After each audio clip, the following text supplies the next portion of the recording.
Hey, today we're going to celebrate the 40th anniversary of the Hoosier Horse Fair. Hey, Wayne Williams, speaking of horses, and well, you can hear the noise in the background here, Clyde. We're here at the Hoosier Horse Fair, and you know what? We're here to promote the Hoosier Horse Fair in 2018 will be the 40th anniversary of the Hoosier Horse Fair, and that's coming up. And Clyde Stringer is my guest. Now, you live out Putnam County, and Clyde, well, as they would say, you came with the first load of lumber. You were one of the first here, and you've been to these horse fairs right back to the start. So give us a little history, Clyde, on how this Hoosier Horse Fair through the Indiana Horse Council got going. Well, actually, I've been a farrier all my life and worked a lot of people, and they talked about horse fairs and things like this, and they decided, a group of people did, the Horse Council there, to put together a horse fair. Well, there's a little doubt about something like this to happen. So we had our first one over here 39 years ago in the old draft horse barn. Before we started, the barns was all named by cattle and horses and things like that, and the old draft horse barn. And we went in small at that time, but it was not a complete sellout for vendors. So we even had to take some wagons and put them in the corners and put bales of straw like we have here to look like we had a full house. And that's where it all started right then, you know. And we just a Saturday and Sunday, and from there on it's just grown and blossomed ever since. Yeah, and this is, we're coming up on 40 years. Now tell me, you know, what was the reason, what sparked the interest to do a horse fair? Was there a group of people that had seen other events, or they just wanted to have a special gathering about? I think they wanted to have a special gathering like that and promote the horse industry. That was what it was originally started for. Because like I said, the vendors, the horse association, the saddle horse, all the different breed organizations, and that was a place for them to get together to get a crowd to show their wares. Right. So that was the main thing. It was a gathering of all of them together. They all had this general idea, and actually we're a spin-off of what was originally started. This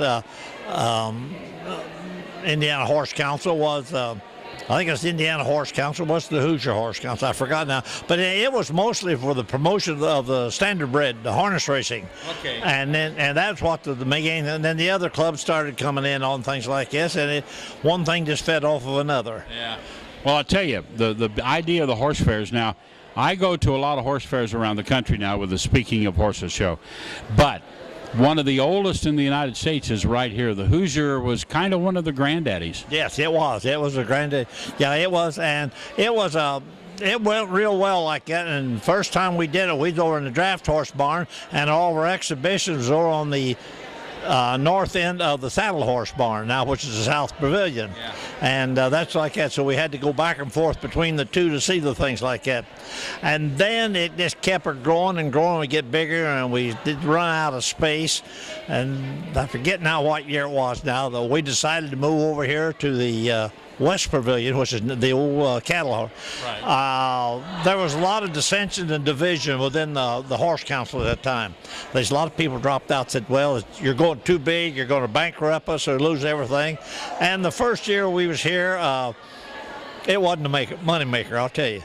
But it was such a change of time and things like this. It was different. And then the second year, everybody said, oh, they got all sorts of space, they're getting bigger, and it just growing ever since. And then we end up in several buildings around here. Well, you know, now you're in several buildings. And of course, I grew up in Indy, so I know the cattle barn, the horse barn. You know, there was the swine barn, you know, the sheep barn, which is now Blue Ribbon, I think. Yeah. But all these were named after whatever stock was displayed here, and that's the way I remember them, too. Yeah, that's right. And to me, they talk about the exhibition hall across the street. Well, back when I grew up, that was a manufacturer's building over there. That's right. When I was a kid, we used to go to the home show over there all the time because it was in the manufacturer's building, and that's what it was, you know.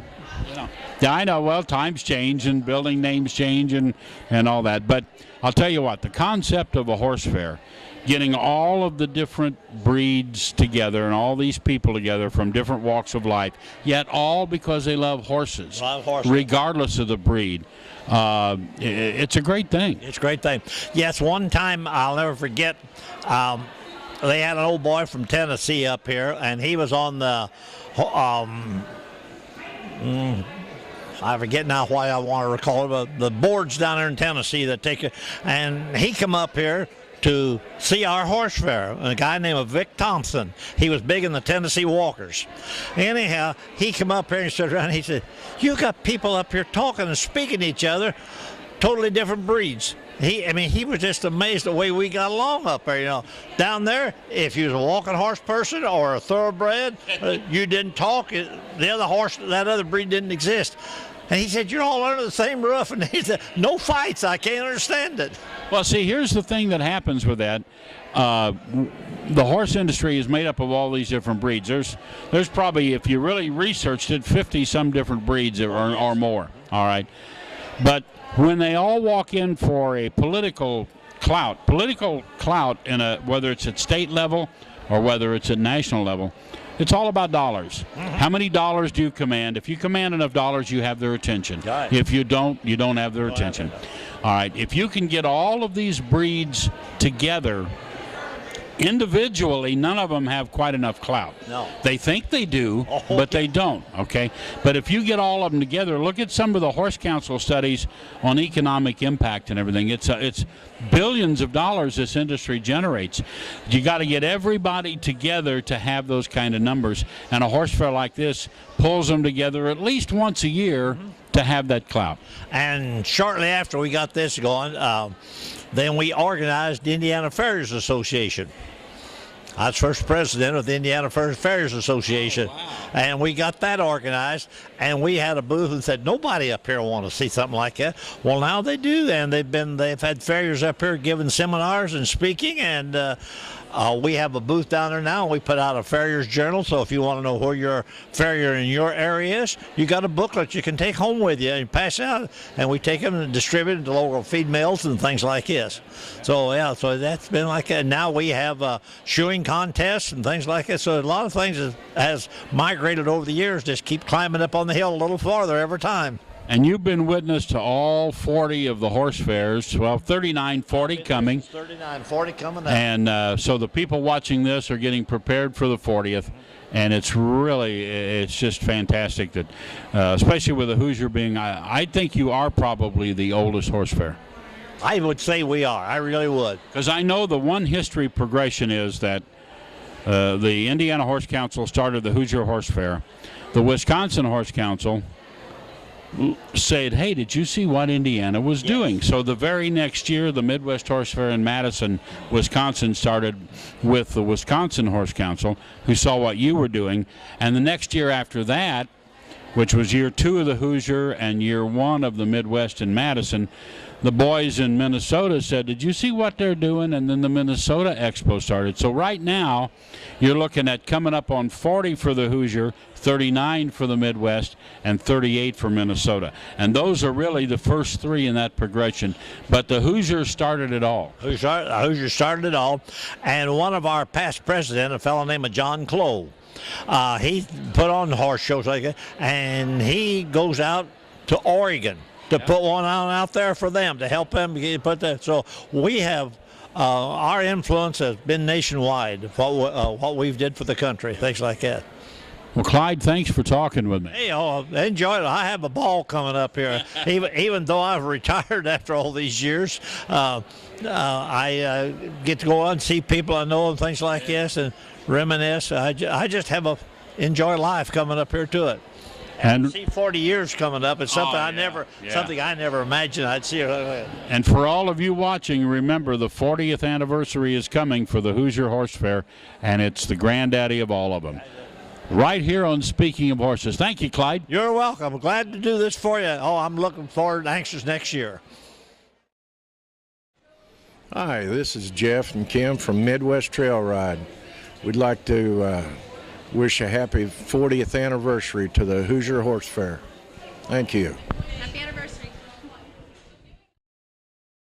Hey. Hey, Wayne Williams speaking of horses, and we're at the Hoosier Horse Fair. And, you know, we're sneaking up on that 40th anniversary of this Hoosier Horse Fair. Christine Wilkie is my guest. Now, Christine is with St. Mary of the Woods College. And tell us a little bit about exactly what you do there.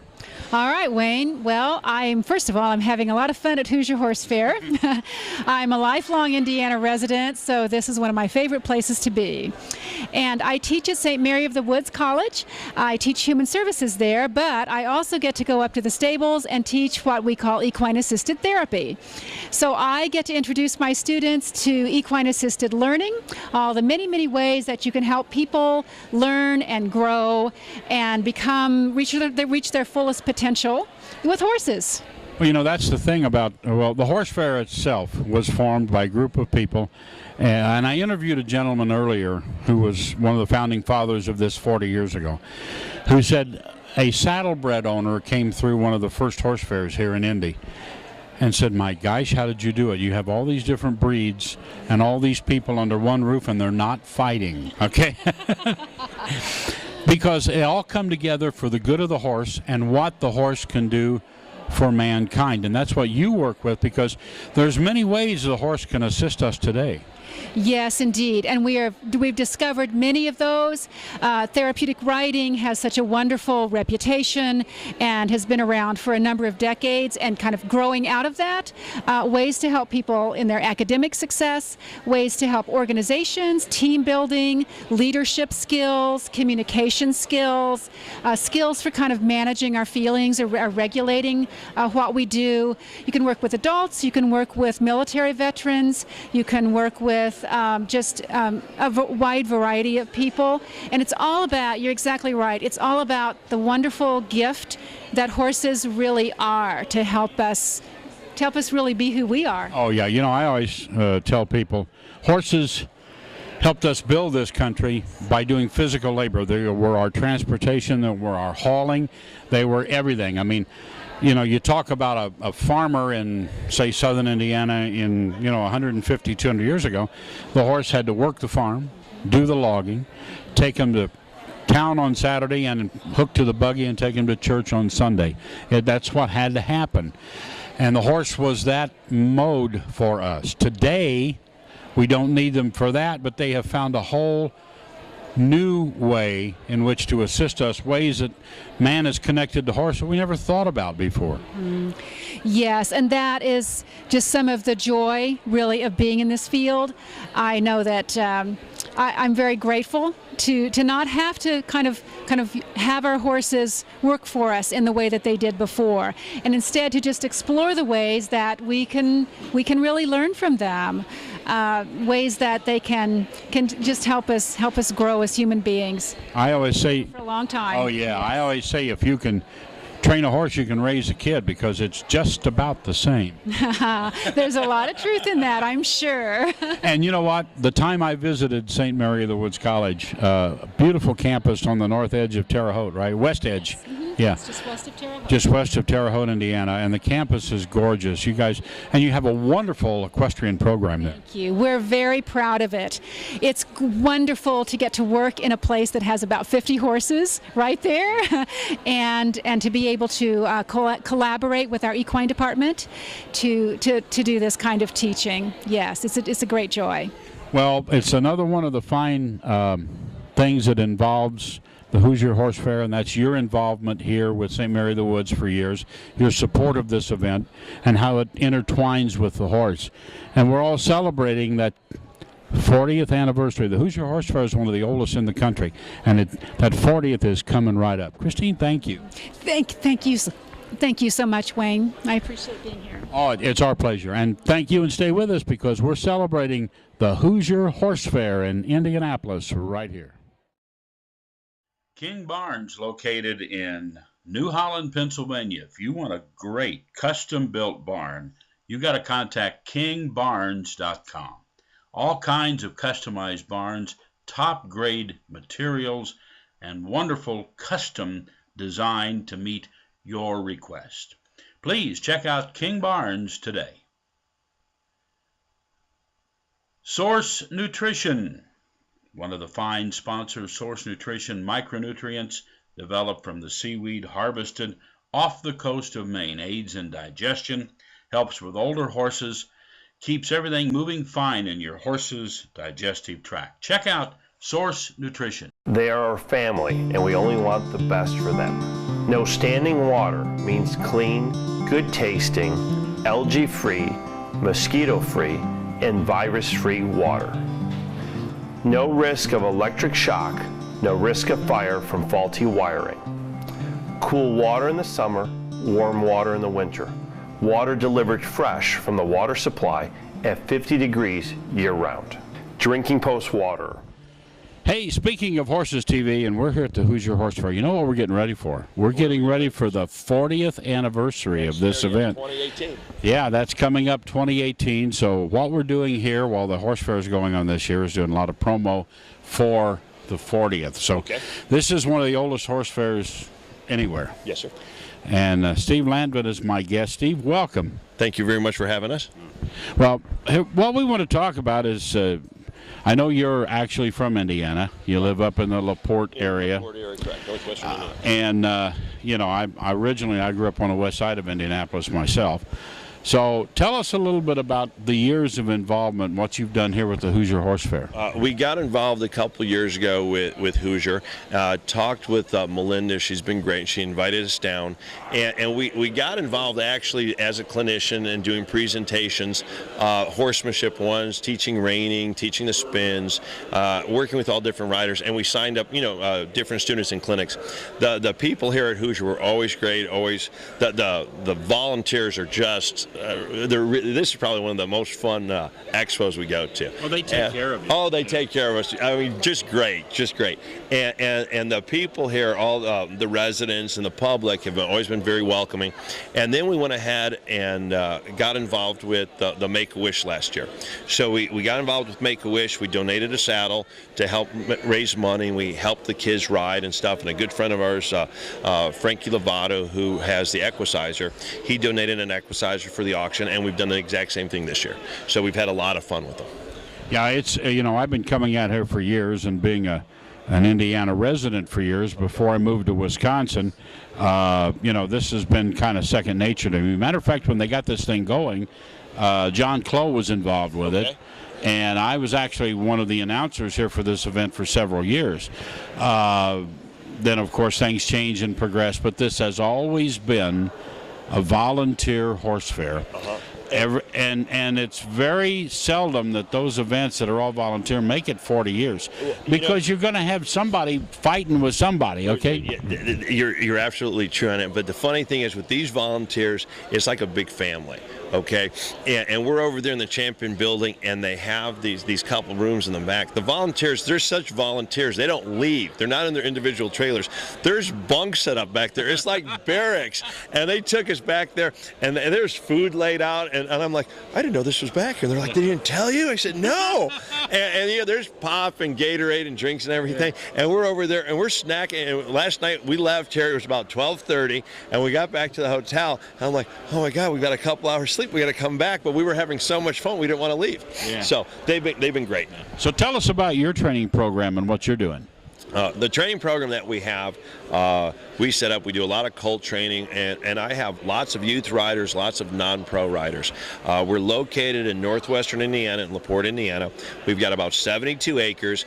We have a show on RFD TV, and it's filmed a lot at our location, LaPorte, and we film a lot of episodes when we go out on the road and do clinics. Our program is a horsemanship first program. We teach a lot about balanced riding, seat, and body control issues. We get riders that come in that have issues like not picking up the correct lead or confidence, but we stress a lot about learning and understanding the timing and the release.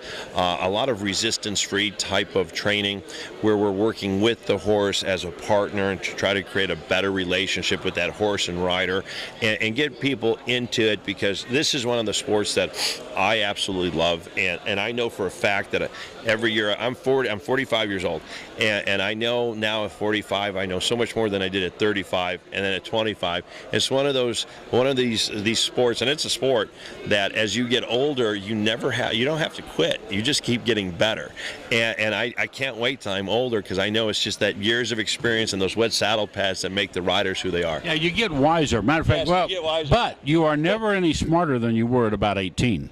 True, but you don't bounce as well as you do when you're 18. So you have a better plan as you get older, right? And it becomes more of a chess game as you get older. When you're 18, you're like, I'll just put a saddle on, I'm gonna ride them. Yeah. And now, because when my wife videotapes us, there's a couple times that we have an unscheduled dismount, and there's sound effects that we don't air on RFD TV because they probably aren't RFD TV appropriate to be out there. I got to tell you a quick story, because years ago, Larry Mahan was here. Yes, sir. Okay. He was doing round pen reasoning. He was trying to be a round pen trainer. Okay. Because he was trying to, well, obviously he wants to keep his name alive. I mean, he was tremendous in the rodeo, but he wanted to keep his name alive. Get you. And he said, I went to my dad and I told my father, who was still alive, he said, I wanted to be a round pen trainer. And he said, Larry, what do you know about riding horses? He said, I've been riding horses for years. And my father said, for 8 seconds. I want to know what you know about riding them all day. That's true, and it's funny because a lot of times we'll go to different clinics and expos, and someone said, did you do rodeo? Rodeo, I do my best not to get bucked off the horse. I am not going to do, and I give those guys a lot of credit, I really do, but I do my best not to get bucked off. I'm going to hold on. They would have to pry my hands off that rigging in the back of the chute. So no, we do our best not to do that. Right. Hey, Steve, thank you very much. We are here promoting 40th anniversary of the Hoosier Horse Fair. Thank you. Bye-bye, guys. The rural American lifestyle. It's how we work, and it's how we play. It's how we learn and how we enjoy the finer things in life. How we take care of our animals and tend to the land. It's a way of life. Has been for hundreds of years. Now there's a whole new way for rural America to watch TV. Hey, Wayne Williams, speaking of horses TV, and we're at the Hoosier Horse Fair in Indianapolis. And this is the 39th, but we're gearing up for a big celebration next year when it's the 40th. But right now, horses have been a part of our history forever in this world, and a big part of our history in this country. I'm with a reenactment group. Mike Church is my guest. And Mike, I'm going to let you officially give me the name of the group and tell us a little bit about the history of your reenactment group. Sure. My name is Mike Church. I'm with the 6th Ohio Cavalry. We're the largest cavalry unit in the country. We have approximately 100 members, and we've been around since about 1986.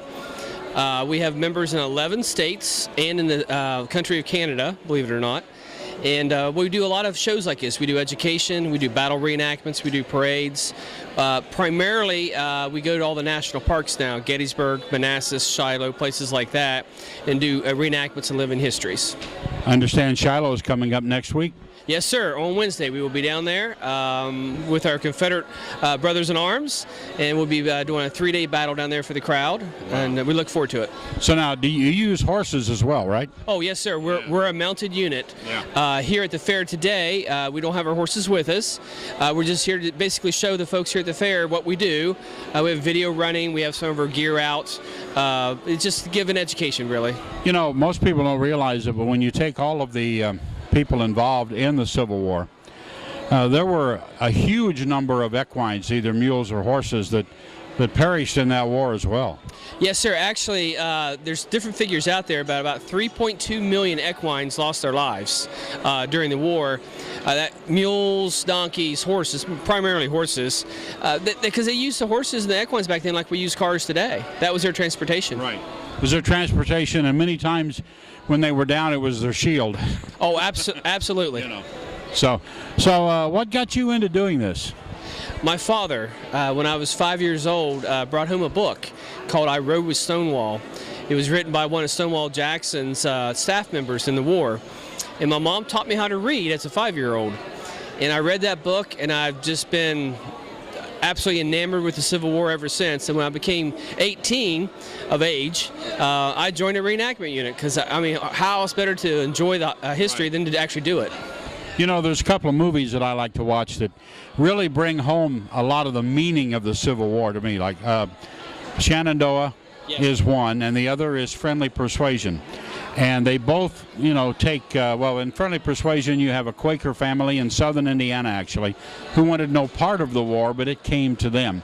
But it brings home a lot of the things that we don't think about when it comes to family against family, brother against brother, and how that war played out. It's such a huge part of our history. And you have to remember it because you don't necessarily want it to happen again, and the only way you prevent that is by remembering it. Oh, absolutely. Teaching the history, letting people know. I'm from West Virginia.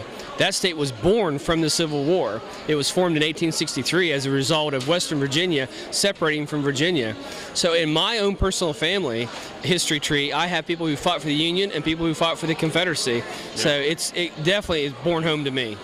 Well, thanks for taking a moment, Mike, and talking with us, because if it has to do with horses, it has to do with the Civil War and the reenactment. So, and being a part of the Hoosier Horse Fair is really neat. Thank you. Thank you, sir. Stay with us. We're here on Speaking of Horses as we're gearing up, heading toward the 40th anniversary of the Hoosier Horse Fair. Hey, Wayne Williams, Speaking of Horses. You know, we're preparing for the 40th anniversary of this Hoosier Horse Fair. We're here in Indianapolis, and we want to do some promo because as you're viewing this, we're coming up on the 40th anniversary. So right now I'm with Chantel. Now, Chantel, tell us what you're doing these days. I'm doing a program for kids where I do teach good manners for horse and kids. That's one of the things I do. I have a program at home for women. They come spend time with me and their horse. We work the horse, learn some trick, put some good manners on the horse, and we have fun. We go kayak, trail ride.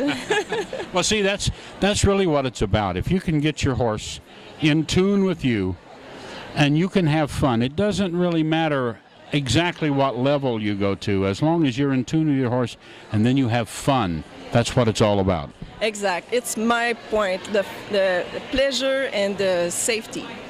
I don't do any specific discipline. I don't do dressage or any specific discipline. I really want to help people to enjoy their horse in the safety way. It's very important. I have too many women who come to see me with a broken shoulder, broken hips. They are scared to go back ride their horse. So I will help them to rebuild their confidence, fix the horse, build back their confidence, and go back on the horse and have fun. Yeah. Now, you're hitting a lot of the horse fairs now and things, I would assume? Yes. I'm doing everything I can. And I have fun. I have a lot of pleasure to meet people. Well, you got to get the word out what you're doing. So now you're based out of near Ocala, Florida, right? Yes. I'm in Ocala, Florida since almost 5 months now. It's going very well. I like it. I'm at the right place. It's sunny. I love it. And in the wintertime, it's not too cold.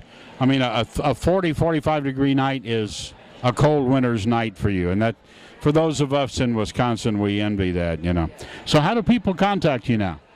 By my website, by simplychantal.com. Simply Chantal, and that's CHANTAL.com. Yeah. Thank you very much. And you do magic. Oh, yeah. I thought we were done. Yeah, I do magic. I did magic for 16 years, magic stage show. And I decided to incorporate magic in my act. I do my act, my 2 horse are rescue horse. So I want to talk about the abuse and how to get out of the abuse using the horse. So I don't want that to drama. So I add some magic to... Put a little magic in and have fun with your horses. Chantal, thank you. You're welcome. Thank you to you. And we are coming up on that 40th anniversary of the Hoosier Horse Fair. Stay with us right here on Speaking of Horses.